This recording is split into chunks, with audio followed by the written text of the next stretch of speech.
de este momento, COPE te da más. Si quieres escuchar La Linterna, puedes hacerlo a través de nuestras emisoras de FM. Y si prefieres oír Tiempo de Juego, puedes hacerlo a través de nuestras emisoras COPE+. Y por supuesto, puedes escuchar los dos programas a través de las aplicaciones móviles y también en cope.es. Las 9, las 8 en Canarias. Última hora en La Linterna. Expósito. COPE. Estar informado. A esta hora, la actualidad del día se resume en varias claves que tienes que conocer. Primera, importante. Marruecos reitera que Ceuta y Melilla son un derecho histórico y geográfico de su país. Lo ha dicho el ministro de Justicia en la televisión pública marroquí. De hecho, ha pedido la creación de un mecanismo de diálogo con España para tratar el futuro de las ciudades autónomas y así recuperar, y es textual, su retorno al seno de la patria. Pide encontrar una solución definitiva a la situación actual. Es decir, que Marruecos aprovecha la entrada de 80.000 migrantes que ellos no sabemos si han permitido o han alentado o han hecho la vista gorda, pero el caso es que quieren sacar tajada de esta situación y piden que se abra un proceso de diálogo para que Ceuta y Melilla se reincorporen a Marruecos. No se pueden reincorporar a Marruecos, nunca han sido de Marruecos. Pero bueno, el gobierno marroquí va dando pistas. Segunda clave, una mujer marroquí denuncia una agresión sexual en Ceuta, en un punto cercano a la playa del Trampolín, donde se concentran unos 500 migrantes. La policía ha detenido a un hombre, también de Marruecos, y ha sido trasladado hasta la Jefatura Superior de Policía. Las autoridades están especialmente preocupadas por el incremento de casos de violencia sexual que están sufriendo las menores migrantes tras la entrada masiva de hace 3 semanas. Tercera clave, el ex jefe de gabinete de Pedro Sánchez, Juan Manuel Serrano, solicita formalmente al juez que le devuelva su teléfono móvil después del segundo clonado realizado por la Guardia Civil. Está siendo investigado Serrano por el caso Leire Díez. Ya sabes, la trama para desestabilizar causas que salpicaban al gobierno y al PSOE.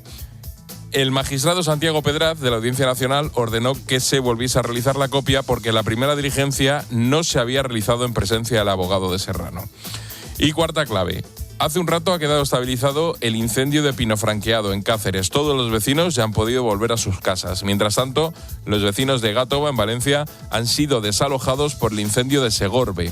El presidente de la Generalitat, Juanfran Pérez Llorca, y la delegada del Gobierno en la Comunidad Valenciana, Pinar Bernabé, están siguiendo la evolución de las llamas desde el puesto de mando avanzado.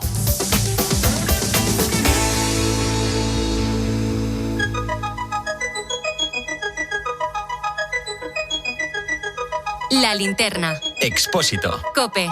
Estar informado.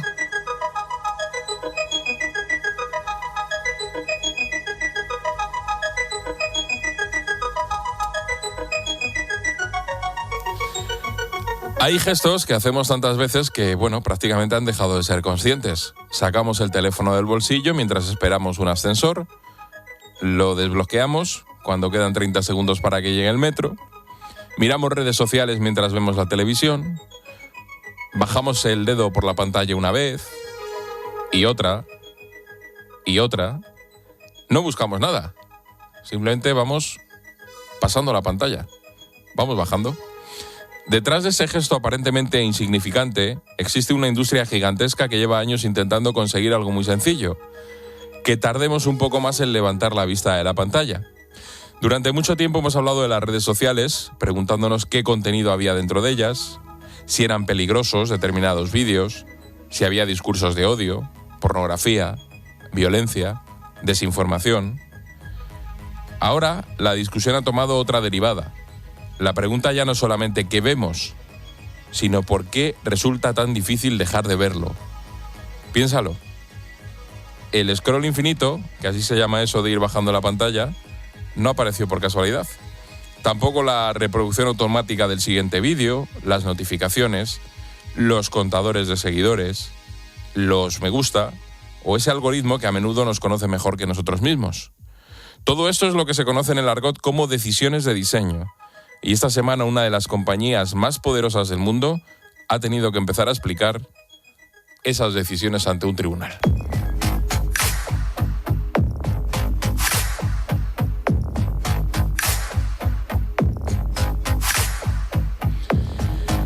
El escenario en el que quiero que nos fijemos está a más de 9.000 kilómetros de distancia de España, en Oakland, California. Allí ha comenzado uno de los procesos judiciales más importantes a los que se ha enfrentado Meta, la compañía propietaria de Instagram o Facebook. Y es que una coalición de 29 estados norteamericanos acusa a la empresa de haber diseñado sus productos con el objetivo de ser adictivos. María Solano es profesora de la Universidad CEU San Pablo e investigadora en el proyecto Algorithm. Bueno, pues al final lo que va a pasar en este juicio, y yo creo que hay pruebas más que suficientes, es que Meta realmente sabía que estaba poniendo en riesgo la salud mental de los niños y que no puso las trabas suficientes para evitarlo. La comparación que utilizan algunos de los demandantes es especialmente incómoda para Silicon Valley, porque hablan del tabaco. Y en California se está intentando trasladar una pregunta parecida. ¿Un adolescente utiliza demasiado Instagram simplemente porque quiere? ¿O existe detrás un producto construido específicamente para conseguir que no quiera marcharse? Que no es lo mismo que una compañía cause un estrago sobre una parte de la población sin saber que la estaba causando que sabiendo que la estaba causando. Aquí lo importante es que las redes sociales ganan dinero con el tiempo que nosotros pasamos en esas redes sociales. Entonces ellos lo que hacen es articular mecanismos que potencian el que nuestra atención vaya decididamente con los contenidos que nos están ofreciendo. En este juicio se habla mucho del scroll infinito. Al final, en una página tradicional llegamos al punto donde acaba y tenemos que decidir si continuamos o no. Pero en una red social el final no existe. Y lo mismo pasa con la reproducción automática o con los sistemas de recomendación. Jorge Morla es experto en tecnología aquí en Herrera en COPE. Concepto que yo creo que hay que estudiar, que es la ingeniería de la adicción. Es decir, estamos hablando de todas estas funciones que en realidad todos conocemos, ¿no? El scroll infinito, las notificaciones constantes. Bueno, pues todo esto hace un ecosistema adictivo, claro, sí. Y varios estados norteamericanos consideran que eso es una parte esencial del mecanismo que convierte la atención de una persona en un negocio. Al final, si una red social es gratis, lo que significa es que el producto eres tú. Solamente con el gesto de un dedo, moviendo el dedo hacia abajo, cargar nuevo contenido para que nos satisfaga. Está basado en el mismo sistema con el que funcionan las máquinas tragaperras. No siempre va a ser gratificante. De hecho, muchas veces cuando hacemos ese scroll infinito, todo lo que tenemos es porquería que no nos sirve de gran cosa, pero de vez en cuando recibimos un vídeo que sí que nos gusta, un mensaje que nos ha resultado atractivo. Y eso genera dopamina en nuestro cerebro. Los demandantes reclaman que Meta modifique el funcionamiento de sus plataformas y Zuckerberg asegura que si lo hace le costaría 1,4 billones de dólares, que es lo que Meta factura en un año. Eso no es un problema excesivo para la empresa que creó Facebook. El problema es que afectaría directamente al producto que mantiene al usuario dentro de su aplicación. ¿Pero qué dice Meta? Gonzalo Zavalla. Buenas noches, Rubén. Pues Meta lo niega. La compañía sostiene que las acusaciones están ofreciendo una imagen bastante distorsionada de la empresa, que según dice ha invertido años de trabajo para proteger a los adolescentes, recordando que ha introducido herramientas de seguridad, controles específicos para menores y, por supuesto, rechaza que pueda atribuirse a una única plataforma un fenómeno tan complejo como los problemas de salud mental en la adolescencia. Y esta defensa introduce una primera grieta interesante en el relato, porque quizá lo fácil es construir la historia atribuyendo a Meta el papel de único villano. Y es cierto que el juicio tendrá que determinar qué hizo Meta, cómo lo hizo y qué sabía de nosotros. Pero es verdad que nosotros tendremos que hacernos una pregunta diferente, que es la misma que está planteando Zuckerberg. ¿Es Meta responsable de que no sepamos soltar el teléfono? En esto hay que ser justos. Meta no inventó el deseo de repetir aquello que nos proporciona placer, y mucho menos inventó una industria dedicada a conseguir que consumamos un poco más. La televisión lleva décadas haciéndolo, por ejemplo, cuando te lanza un cebo diciéndote lo que van a tratar después de la publicidad. Los medios digitales utilizan el famoso clickbait. El supermercado coloca determinados productos a la altura de nuestros ojos. La comida basura lleva aditivos. Hasta algunas bebidas llevan más de un siglo intentando que asociemos su marca con el placer o la felicidad. Y la pregunta interesante quizás no sea si Instagram está diseñado para engancharnos, sino hasta dónde puede llegar para conseguirlo. ¿Dónde termina una estrategia comercial legítima y dónde empieza una manipulación? Por cierto, se nos olvidaba una derivada igual de importante que las anteriores. ¿Y la responsabilidad del individuo? O mejor dicho, cuando hay menores, ¿y la responsabilidad de los padres?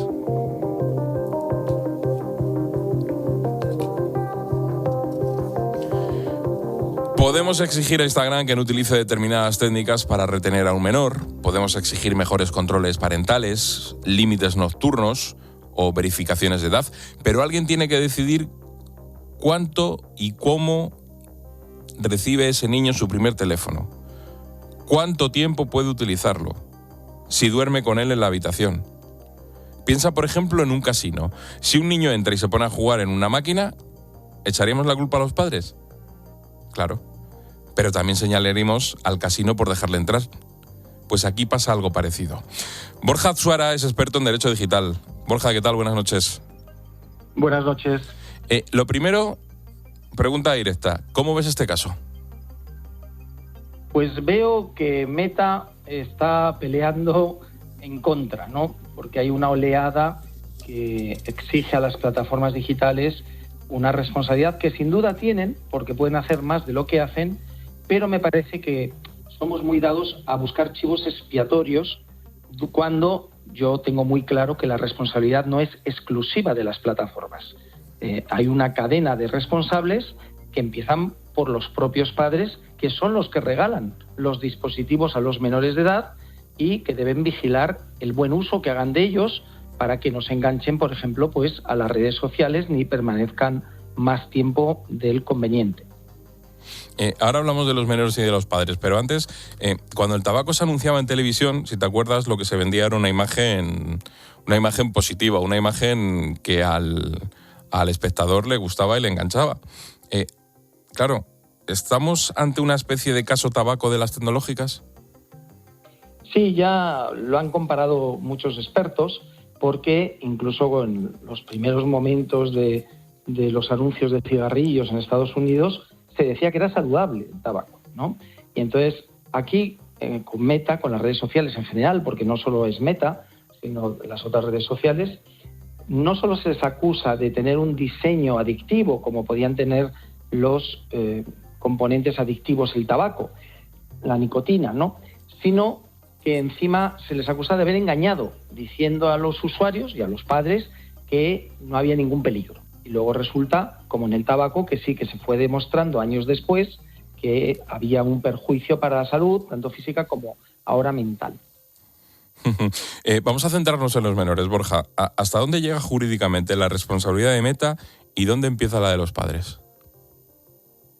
Pues, a ver, en Europa, por ejemplo, tenemos el Reglamento de Servicios Digitales, donde se impone a las redes sociales una obligación de valorar lo que se llaman los riesgos sistémicos, y uno de ellos es para la protección de los menores. Ya ha habido varios expedientes de la Comisión Europea donde se está investigando si están adoptando las medidas adecuadas para mitigar, al menos, esos riesgos sistémicos, esos riesgos de adicción, de usos problemáticos. Y veremos qué es lo que ocurre en Europa, porque en Estados Unidos son juicios en los tribunales, pero en Europa será un expediente administrativo por la Comisión Europea que puede sancionar a las redes sociales hasta el 6% de su facturación global, que puede ser cientos o miles de millones también. Entonces, esa es la responsabilidad de las plataformas. Luego también hay otras leyes en España.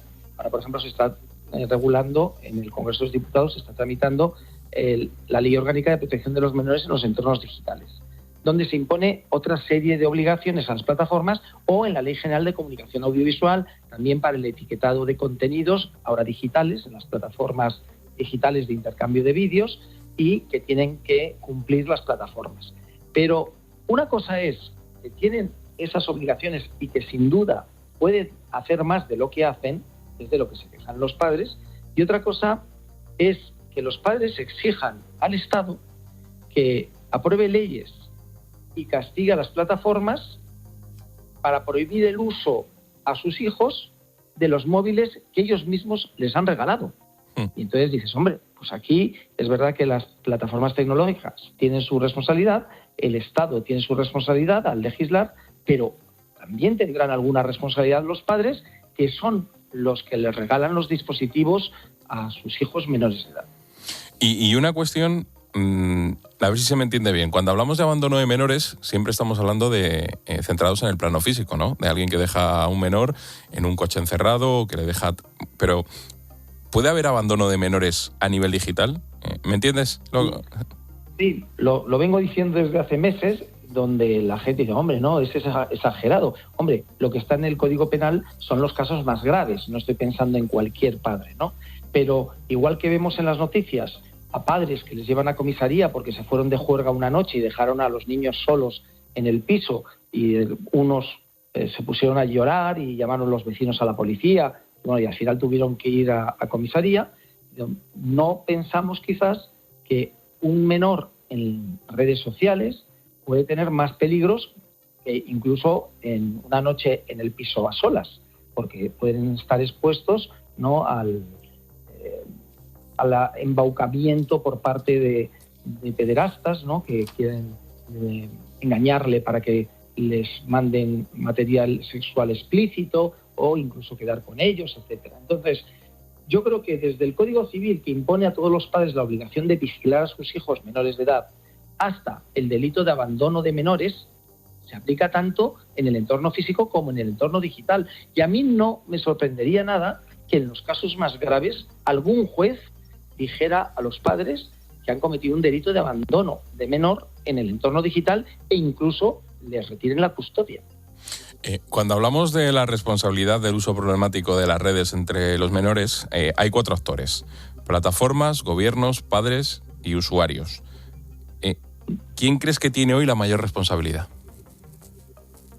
Bueno, la mayor responsabilidad para mí es de las plataformas, porque son las que prestan un servicio, es su negocio, no son una ONG, quieren ganar dinero, quieren por tanto retener nuestra atención para enseñarnos más publicidad, pero eso tiene unos límites. Luego entra la responsabilidad del Estado, que tiene que fijar esos límites y supervisar que se cumplen, ¿no?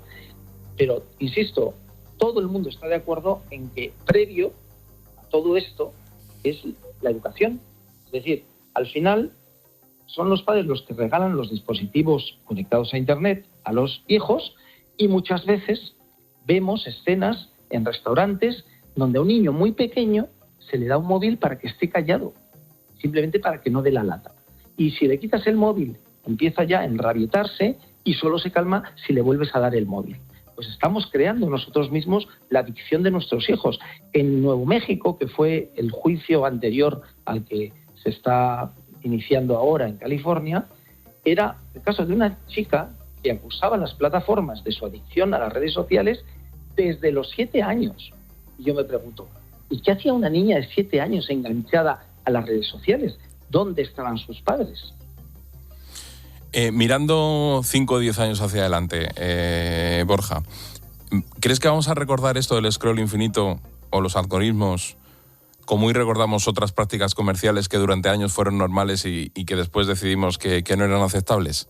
¿Crees que va a ir en ese sentido? Sí, porque en el fondo, por ejemplo, estas prácticas no son muy distintas a las que utilizan en el juego electrónico, donde hay recompensas, refuerzos intermitentes, etcétera, o en plataformas de comercio electrónico, donde hay supuestos concursos, premios que has obtenido, etcétera. Entonces, eso está muy pensado ya desde el punto de vista psicológico y neurológico, ¿no? Cómo crear esa adicción. Entonces, yo creo que sí va a haber límites a todo eso, porque no todo vale para captar la atención y retener al usuario el mayor tiempo posible. Y, por ejemplo, en el juego electrónico, pues ya hay usos problemáticos y listas de personas que no pueden entrar en casinos ni siquiera online. Y en las plataformas de comercio electrónico, pues ya empieza a haber también usos problemáticos de gente que tiene adicción a las compras compulsivas. Y entonces también ha habido un expediente en la Unión Europea contra las plataformas, sobre todo chinas, que utilizan esos elementos, ¿no?, de compras con cuenta atrás, con unos precios muy interesantes, etcétera, y mucha gente se reconoce en que ha caído en compras compulsivas, en ver muchas horas vídeos absurdos sin darse cuenta que han estado pues más de 2 o de 4 horas, pero bueno, pues yo creo que hay una parte de concienciación, de formación o de educación, y hay una parte también pues de legislación, donde estas prácticas estarán prohibidas y que estarán muy vigiladas por los estados. Pues Borja Azuara, experto en Derecho Digital, muchísimas gracias por atender la llamada de La Linterna un viernes de agosto en directo. Nada, a vosotros.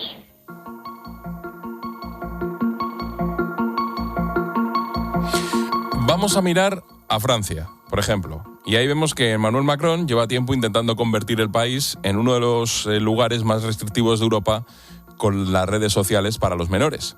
Este verano dio el paso más ambicioso. El Parlamento francés aprobaba en julio una ley que pretendía impedir el acceso a las redes sociales a los menores de 15 años. Elena Martínez es la directora de Empantallados, un proyecto de educación digital. Francia, por ejemplo, están viendo una verificación en 2 pasos, ¿no? Que es como a través de inteligencia artificial o de haciéndose un selfie, luego una foto al DNI, pero claro, bueno, habrá que ver, ¿no? Cómo se hace esto, ¿no? Y si realmente hay sistemas eficaces para poder, bueno, pues entrar. La medida tenía una fecha, 1 de septiembre, y a partir de entonces un menor de 15 años no podría abrir una nueva cuenta y las plataformas disponían de 4 meses para eliminar las cuentas existentes que pertenecieran a niños por debajo de esa edad. Francia se disponía así a convertirse en el primer gran laboratorio europeo de una prohibición semejante. Pero la semana pasada llegaba el frenazo.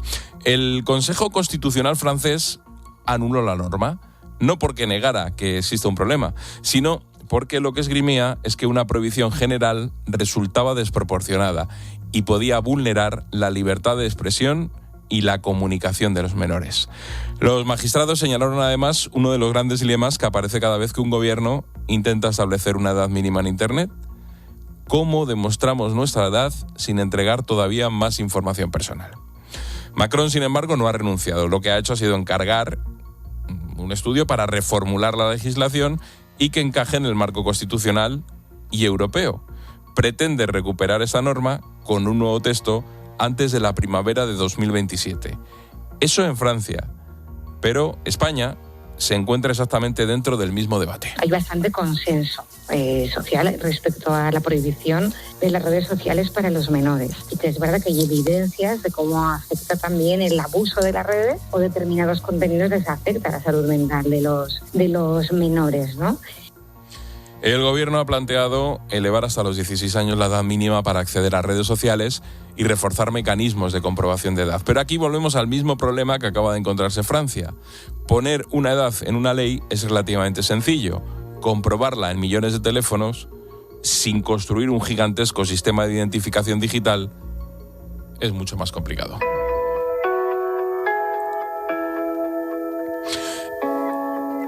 Las redes sociales e Internet lo que tienen es que parece gratuito, pero no lo son. En buena parte las redes no se paga una suscripción, pero aportamos otra cosa que es mucho más valiosa. Tiempo, atención, pero sobre todo información. Cada minuto que permanecemos dentro de una plataforma ofrece nuevas oportunidades de enseñarnos publicidad, de conocer nuestros intereses y mejorar la capacidad de predecir qué contenidos queremos consumir. Y es la primera vez que una empresa coloca un pequeño laboratorio de nuestras preferencias en el bolsillo para poder observar así cómo reaccionamos de manera inmediata. Carles Ruiz es experto en nuevas tecnologías y doctor en Derecho y Economía Digital. Carles, buenas noches. Muy buenas noches. El algoritmo en las redes sociales, ¿cómo aprende lo que nos interesa? Caramba. El algoritmo en realidad lo que hace es algo muy sencillo. Nosotros captamos información a través de distintos medios y esa información luego se procesa, se ordena y se procesa y lo que realiza pues es una perfilación, hace una serie de perfiles de las personas y a partir de ahí nos sirve para darnos a nosotros como usuarios pues una experiencia más personalizada. Pero también evidentemente hemos vendido nuestros datos. Vale, ¿y qué es lo que le aporta más información? ¿Los me gustas que damos o el tiempo que nos detenemos para consultar una publicación?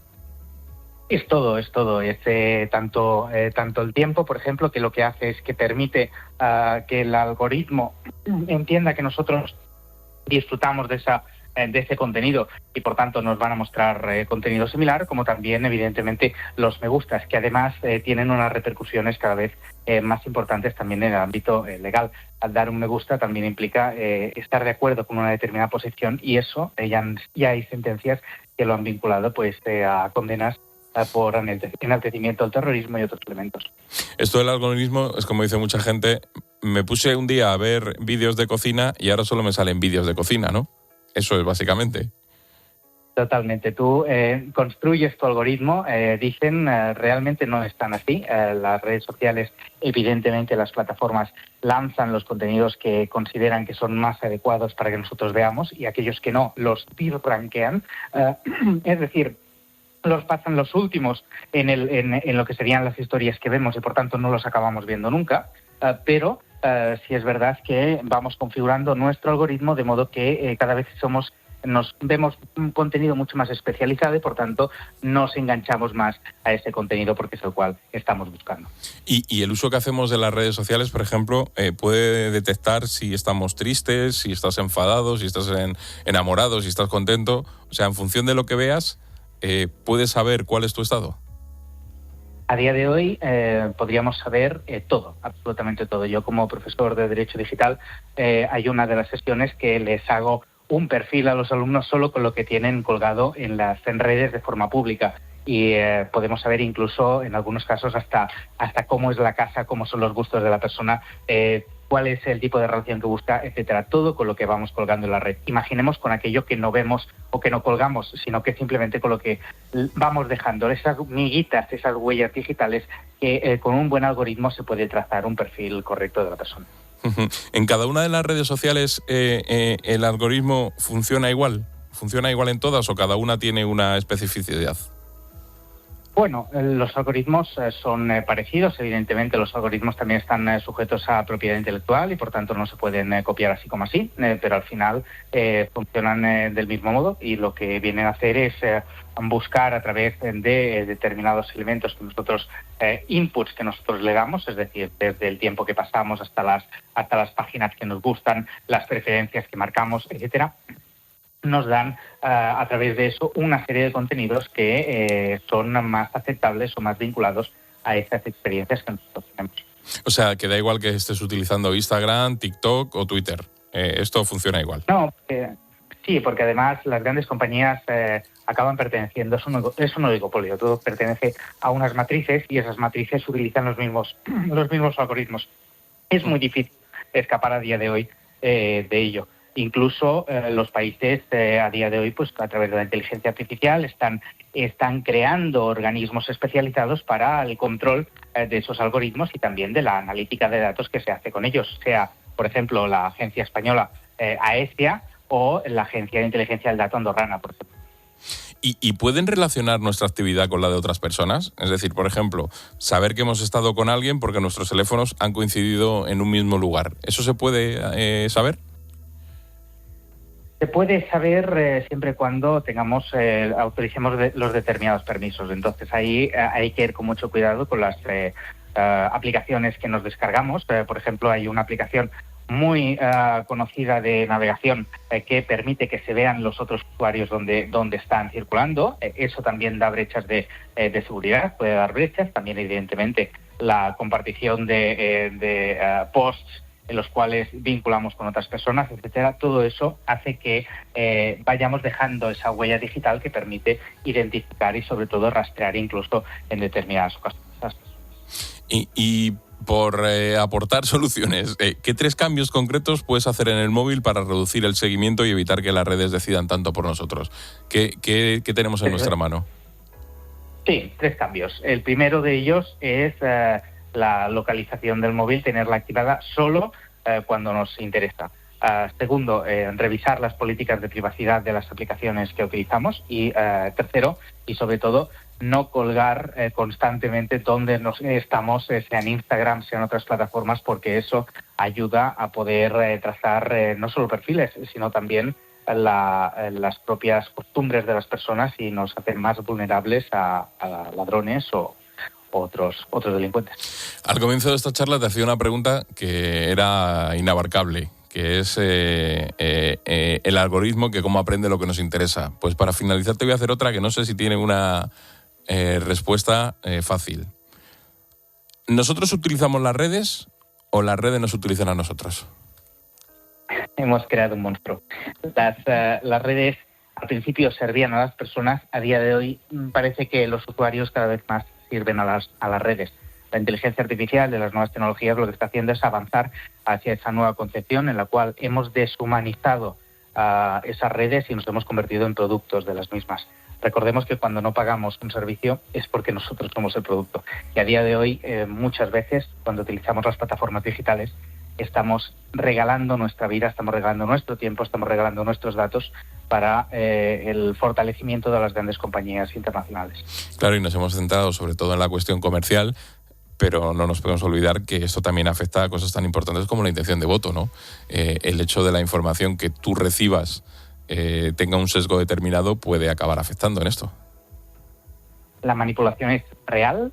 Yo tuve la posibilidad de hablar con la directora legal de Europa de una de las grandes plataformas y ella me dijo que tenían el deber de educar a las personas. Entonces, es evidente que a través de las políticas de cada plataforma nos sirven los contenidos que a ellos les interesa y que por tanto están de acuerdo con su propia ideología o sus propias políticas públicas. Y evidentemente eso hace o puede manipular la intención de voto, las elecciones, pero también la mente de las personas. Claro, es que te dijo, ¿no?, que tienen el deber de educar a las personas, ¿no? Pero ¿en qué valores?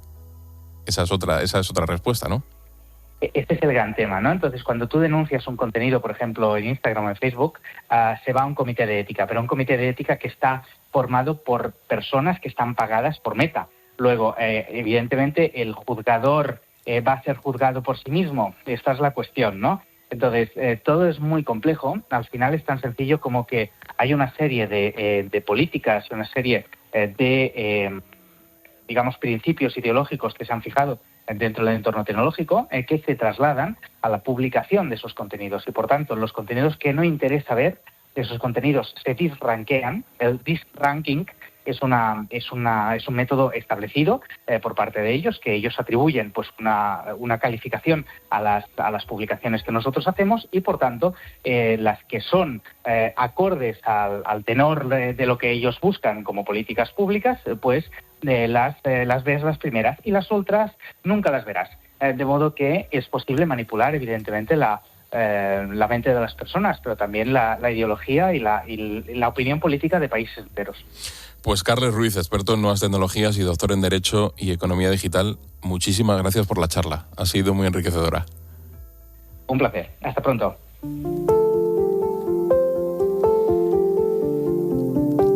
La verdad es que siempre hemos pensado que la gran revolución de Internet consistía en tener el mundo entero dentro del bolsillo, y seguramente eso sea verdad.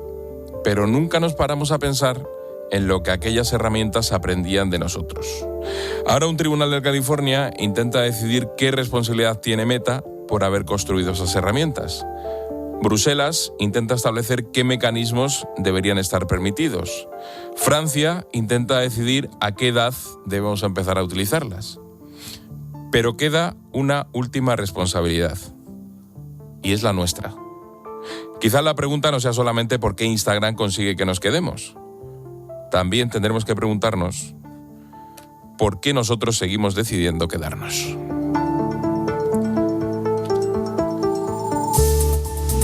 Y el lazo a nuestro tema del día lo pone como siempre en la linterna Luis del Val.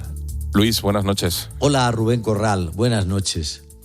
Es imposible que exista un código de circulación de automóviles cuando todavía no se ha inventado el automóvil. Y cuando se comienzan a poner normas suelen ser equivocadas o ridículas.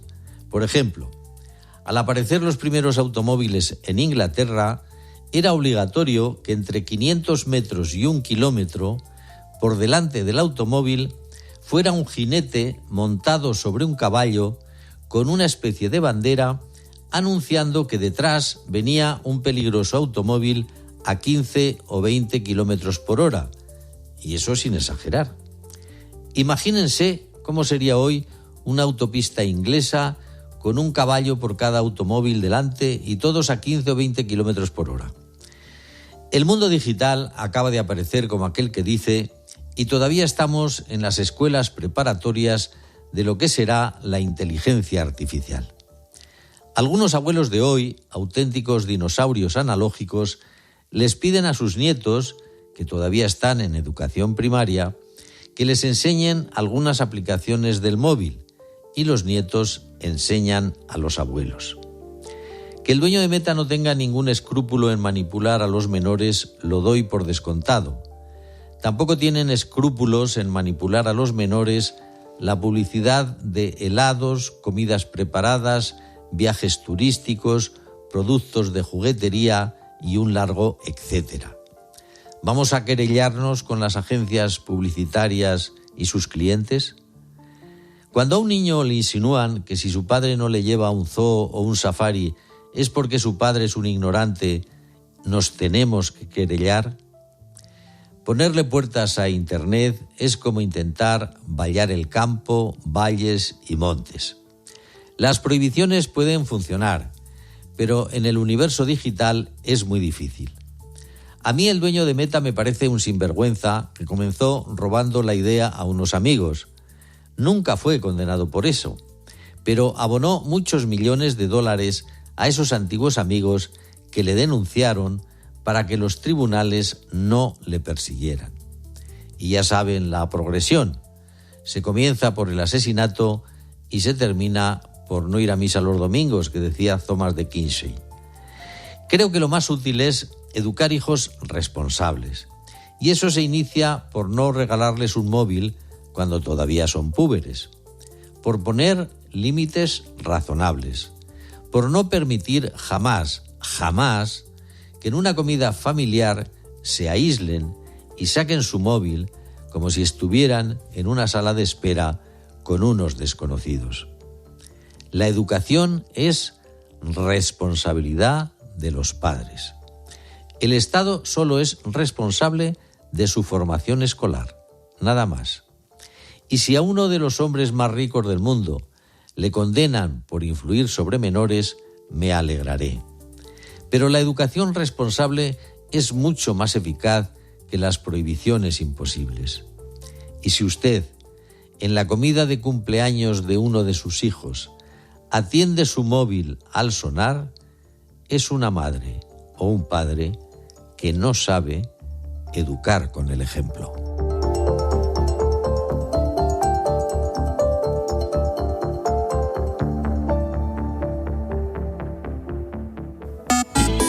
¿Quieres contarnos algo? Escribe a Ángel Expósito. Busca La Linterna COPE en Instagram, TikTok y en nuestro Facebook La Linterna. O mándanos un mensaje de voz por WhatsApp al 600 54 45 55.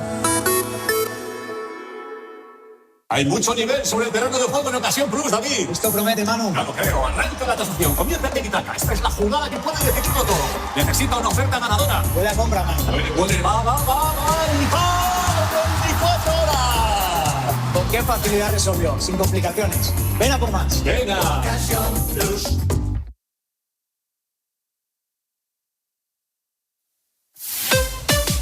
Escuchas COPE. Y recuerda, la mejor experiencia y el mejor sonido solo los encuentras en cope.es y en la aplicación móvil. Descárgatela. Este verano rodéate de los tuyos y celebra cada momento con Cepa 21. Amigos, una buena mesa y un gran vino pueden convertirse en un plan inolvidable. Porque un brindis con Cepa 21 es sinónimo de éxito. La apuesta segura de José Moro en Ribera del Duero y este verano también la tuya. Elige Cepa 21. Lucía, traduce. Pablo adquiere una caja de acuarelas a buen precio, así como una camiseta de marca. Lucía se ha pasado el juego. Caja de acuarelas Pelican, 12 colores, 5 euros. Y camisetas de marca de Under Armour, Nike, Fila, Adidas, Jack & Jones o LS por 10 euros. Quien afloja pasta en otro lado no se entera de la película, literal. Back to Cool. Teddy, un mundo de ideas. Soy Marc Márquez y para proteger mi casa confío en Verisur. Cuando cada segundo cuenta, no hay nada como ser el primero. Por eso los miles de expertos de Verisur responden en menos de 20 segundos ante cualquier peligro en tu casa, dando aviso a policía en caso de intrusión. Además, en caso de emergencia, con tan solo pulsar un botón, podemos mandarte la ayuda que necesites, abrir la puerta en remoto y acompañarte en todo momento. Llama a Verisur al 900-666-777. Verisur. 8:30, 7:30 en las Islas Canarias. Es el momento de Agropopular. Saludos. Agropopular, el programa de información agraria decano de la radio española, con César Lumbreras. ¿Dónde estamos, alcalde? La capital del melón. Se han restringido las actividades agrícolas en terrenos de secano. Estas son las noticias más importantes de esta semana. También en cope.es, en tu móvil y en redes sociales.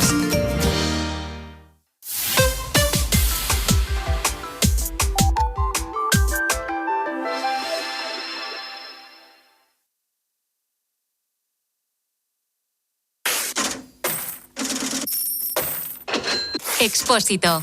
La linterna. COPE. Estar informado.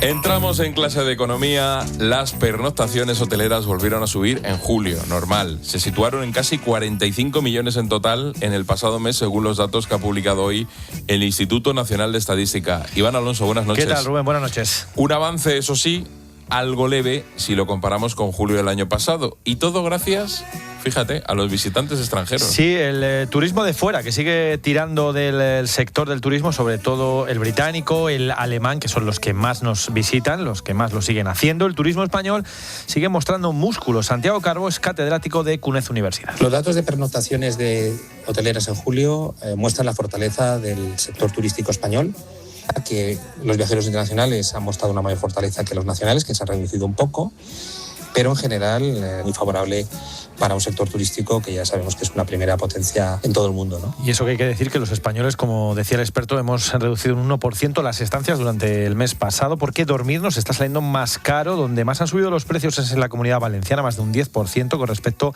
al año pasado, aunque hay otros destinos de más lujo, vamos a llamarlo así, como Marbella, donde la habitación cuesta de media más de 400 euros por noche. Llama la atención el crecimiento de los precios en julio del 5,9%, también en tasa interanual, que yo creo que refleja en buena parte también esa fuerte demanda, ¿no? Y poco a poco yo creo que también se va apreciando que aumenta la calidad del turista, o por lo menos el gasto medio, y esto también favorece al Producto Interior Bruto y al crecimiento de nuestro país. Los españoles hemos concentrado las vacaciones, sobre todo en Andalucía. Una de cada cuatro estancias hoteleras han sido allí, luego Cataluña, Comunidad Valenciana. Para los de fuera, Baleares, las islas siguen siendo el destino estrella. 1 de cada 3 noches de hotel se han reservado allí.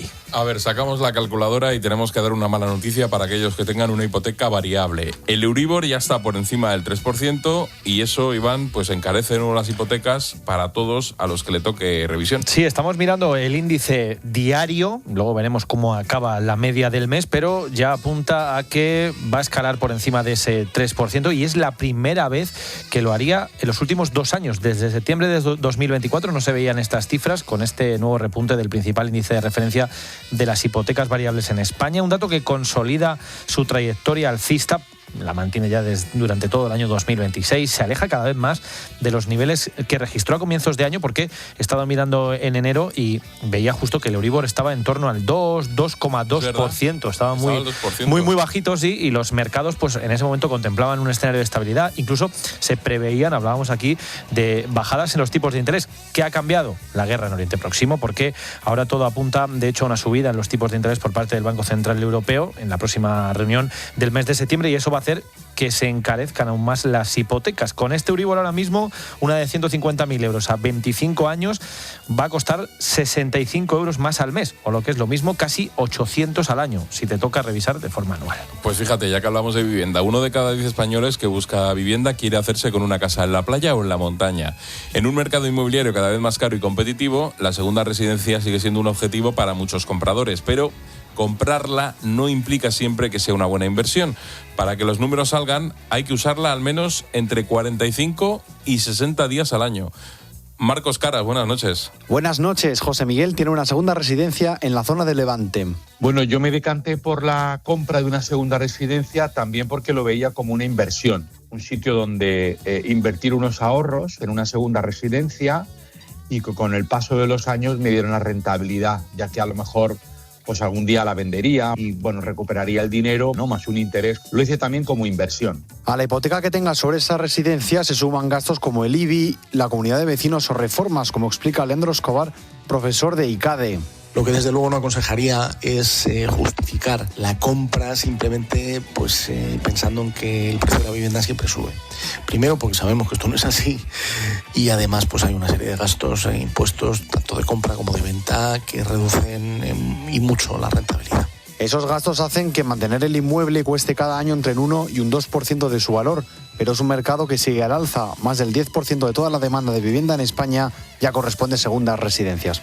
A pesar de la crisis de vivienda que tenemos en España, la construcción española, Iván, encadena 6 meses de caídas y registra el peor dato de toda la Unión Europea. Sí, estamos hablando de vivienda mucho hoy porque hay varios datos, varias cifras interesantes. Por ejemplo, la de la producción de este sector, del de la vivienda, porque se ha hundido de nuevo en junio, que es el último dato que tenemos, esta vez un 8,5%. Se trata, como dices, del mayor descenso en el conjunto de toda la Unión Europea y claro, se produce que este es la gran clave en un contexto marcado por la falta de casas que hay ahora mismo en España. Cuando hablamos de producción, ¿a qué nos referimos? Bueno, a la actividad de las empresas dedicadas a construir edificios, esas obras de ingeniería civil y también la ejecución de trabajos especializados de construcción. Claro, si miramos qué tasas se han registrado durante todo el año, vemos que la caída en todo el semestre es clara. Fíjate, en enero ya fue del 29%, pero marzo 23%, febrero 23%, marzo 11%, abril 4%, mayo 12%, o sea, todos los meses han ido cayendo ese índice de construcción y estos descensos contrastan además con la tendencia del conjunto de toda la Unión Europea, porque de media han repuntado 2 décimas. La caída en la producción de la vivienda en España, de la construcción, bien explicada principalmente porque no se construyen edificios, ahora mismo no se construye, porque la ingeniería civil y las otras actividades de construcción siguen subiendo. Veremos qué pasa en los próximos meses, Rubén, pero la crisis no creo que vaya a acabar pronto. Y en un minuto, explícame qué quiere decir esta cifra. 40 billones de dólares. 40 billones de dólares es la cantidad de la deuda total de Estados Unidos. No está mal. La nuestra está en 1,77, que lo hablábamos justo esta semana. Sí. Estados Unidos tiene 40 billones y roza ya niveles de la Segunda Guerra Mundial, aunque en términos totales podemos decir que es la cifra más alta porque nunca se había superado esa barrera de los 40. El dato además crece cada vez a más velocidad porque hace apenas 5 meses estaba en 39 billones, o sea que se ha sumado 1 billón más. Hay que decir que el propio Trump, antes de llegar a la Casa Blanca, en su primer mandato aseguró que le iba a reducir, algo que obviamente Rubén claramente no ha conseguido. Pues no, Iván, no lo ha conseguido. Y la guerra no le ayuda tampoco con esto, fíjate. Sí, él está en otras cosas. No creo que ahora esté en reducir la deuda. No está pensando en eso. Gracias, Iván. A ti, Rubén.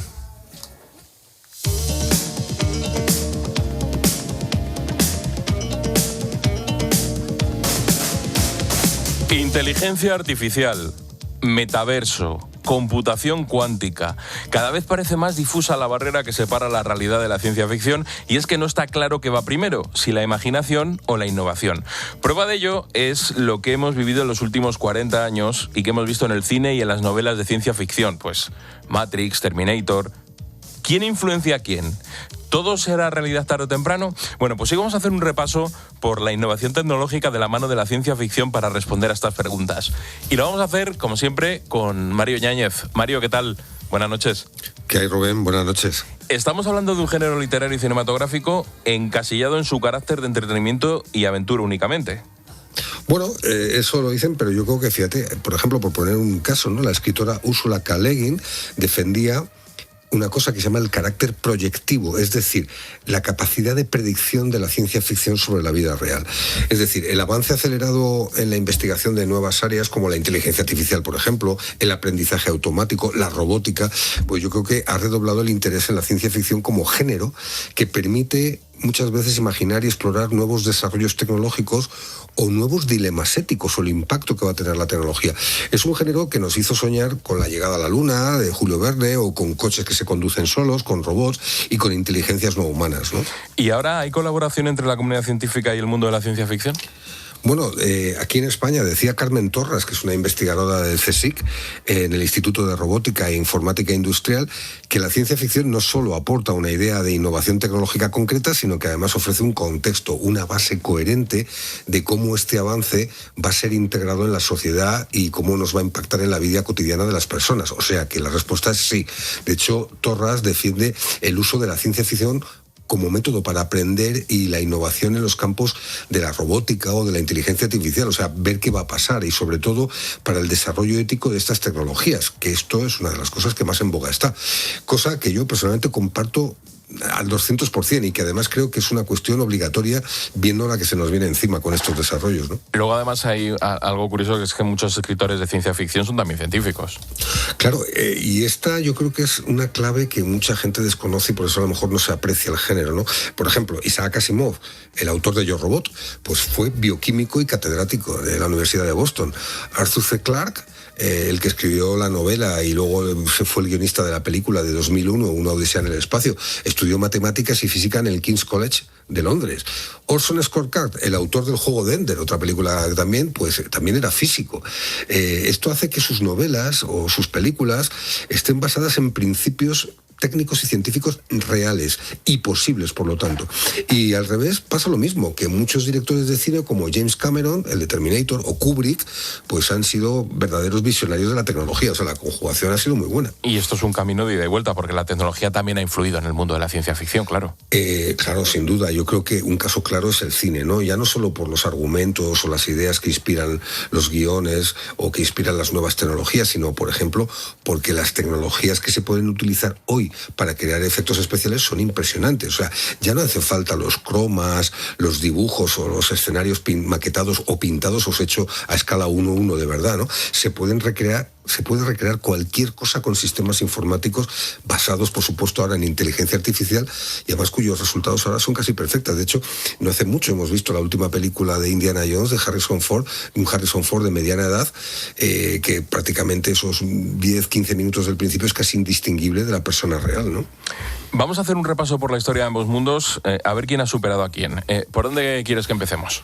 Bueno, yo te diría que casi, visto lo que tenemos ahora con los robots y demás, yo empezaría por Isaac Asimov, ¿no? Tal vez sea el padre de la robótica y de la inteligencia artificial, aunque sea a nivel ficción, ¿no? Sus cuentos y novelas, sobre todo de los robots, anticiparon lo que significaría la irrupción de los robots humanoides o inteligentes en nuestra sociedad. Y es que, es más, lo hizo en los años 50 del pasado siglo, del siglo XX, hace casi 75 años.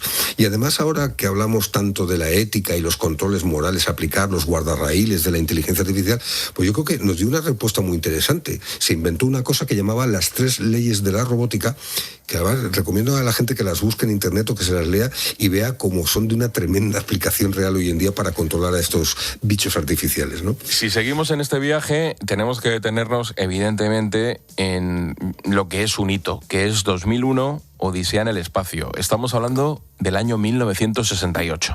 Efectivamente, la IA y la robótica son una pauta común. Aquí vemos a un ordenador en esta novela, en esta película, HAL 9000, que además se vuelve loco, mata a la tripulación de la nave.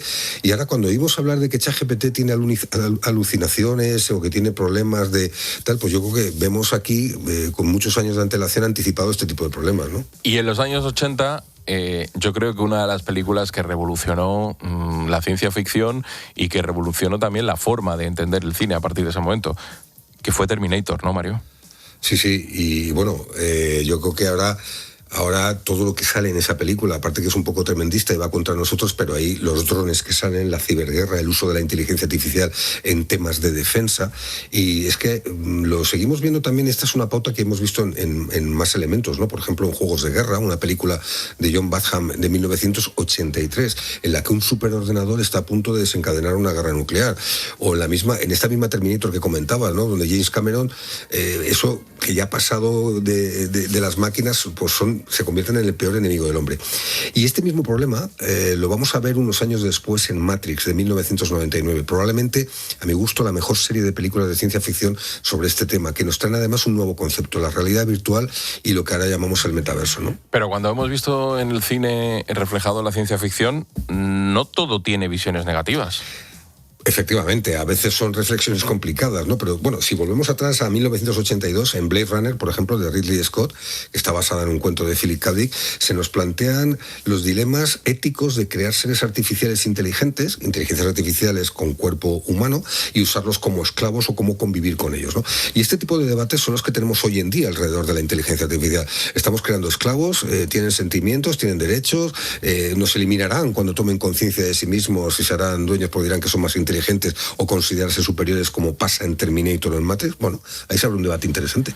Si tuvieras que resumir estos últimos 40 años de innovación, tecnología y ciencia ficción, ¿qué peli resume eso? Bueno, es difícil porque hay muchas tecnologías que han evolucionado mucho y al mismo tiempo, ¿no? Yo me quedaría con dos, por coger dos vertientes importantes que ahora tienen impacto. Una lo comentábamos, Matrix, que yo creo que es una de las que más anticipa las tecnologías que estamos utilizando ahora, pero hace 25 o 26 años. Y la otra, como resumen documental, que es algo más sencillo, pero que recoge muy bien lo que ha pasado en estos 40 años, como me comentas, y sobre todo los que somos un poco frikis o retros, que nos gusta lo antiguo, y además entiendes muy bien la historia de la informática, también la historia de la realidad virtual y lo que podría ser el metaverso, es Ready Player One. Es una película de Steven Spielberg basada en una novela que está muy interesante para entender de dónde venimos. Bueno, eso, a ver cómo te lo digo, eso para nosotros, para los clásicos, es nuestra vida. Porque al final es lo que hemos vivido. En esa película lo que se da es una serie de circunstancias que nosotros hemos vivido en primera persona y por eso yo creo que tiene tanto impacto la película, ¿eh? Sí, porque es un revival capítulo a capítulo de nuestra infancia, de nuestra juventud y de nuestra primera adultez también.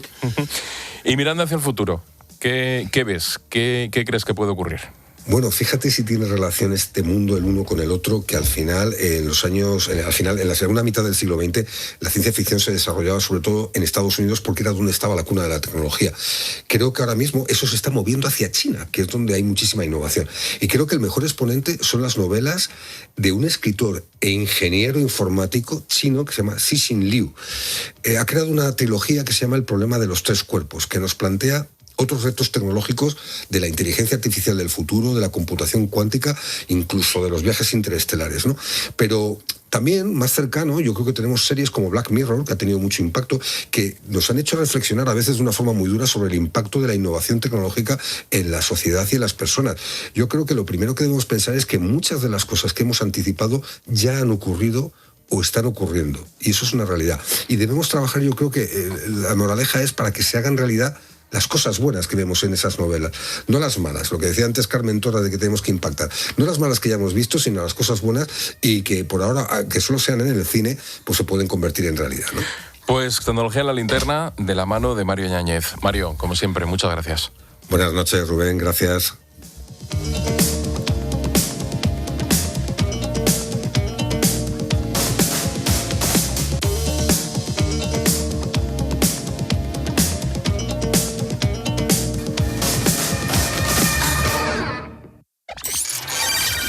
La Linterna. Expósito. COPE. Estar informado. Este mes de agosto, la vuelta no empieza en España. Empieza en Mónaco. Porque este año, la vuelta arranca en el Principado, pasa por Francia, cruza Andorra.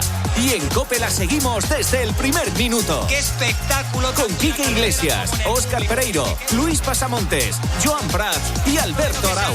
A la parte de abajo del manillar. Del 22 de agosto al 13 de septiembre, cada etapa desde las 4 de la tarde en COPE+, en cope.es y en tu móvil. ¡Qué corredorazo le hemos Y los fines de semana, cobertura especial en tiempo de juego. ¿Qué pasa en la vuelta? La Vuelta Ciclista a España en COPE.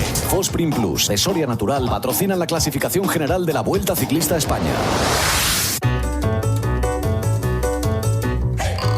Ofertas límite en El Corte Inglés. 15% de descuento adicional en hogar en una selección de productos ya rebajados. Son las ofertas límite. Solo 4 días, del 20 al 23 de agosto. En tienda web y app del Corte Inglés. El contrato que más tiempo lleva inactivo en Alquiler Seguro se firmó hace más de 20 años. Gracias por tu confianza, Juan. El más reciente, hace menos de 24 horas. Gestionamos viviendas de propietarios que viven a 17.000 kilómetros en Sydney y de otros que viven justo encima de una de nuestras oficinas. Alquiler Seguro para todos. Alquiler Seguro para ti. Entra ya en alquilerseguro.es.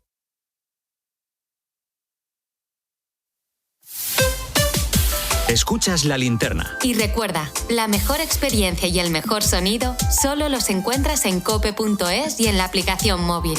Descárgatela. Vuelven los días largos y las ganas de moverte. Y con Fluchos, cada paso se siente ligero de verdad. Diseños versátiles, materiales suaves y confort que te acompaña todo el día. Empieza la temporada primavera-verano con tu par ideal.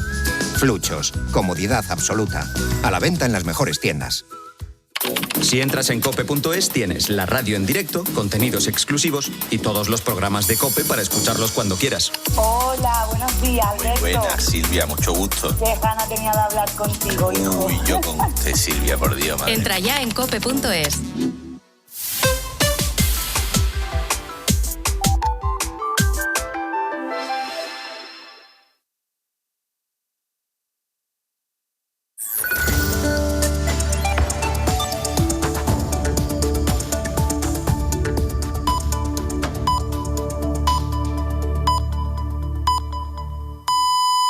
Las 10.